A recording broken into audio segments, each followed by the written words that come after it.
Azizul uncle, এই যে কিছুদিন আগে আমরা যে শুনলাম যে ইন্ডিয়া থেকে বিপুল পরিমাণ রাসেল ভাইপার সাপ ছেড়ে দেওয়া হয়েছে এবং এটা নাকি পদ্মা দিয়ে এই চর দিয়ে আমাদের বাংলাদেশে ঢুকছিল। কোন দিকে গেছে আমি কি করে বলবো আমি? তাই এই চরে তো অনেক রাসেল ভাইপার। আমার এখানে 2 লাখে কামড়াইছিল। দুজনকে কামড়াইছে, দুজন কি মারা গেছে? না, কেউ মারা যায়নি।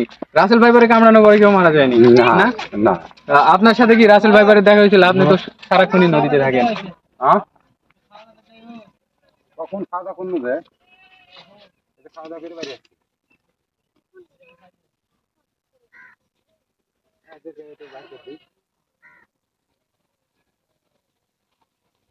তো আপনি তো অল টাইম নদীর মধ্যেই চলাফেরা করেন, আপনার কি রাসেল ভাইপারের সাথে দেখা হয়েছিল? আসলে ভাইবা তো আভাঙা দেখা যায়, কিন্তু আমরা তো সামনে পড়লে পরে তোকে ছাড় নাই, তাই না? ওকে হাত মেরে ফেলি। রাসেল ভাইপারও ছাড় নাই আপনার কাছে? না।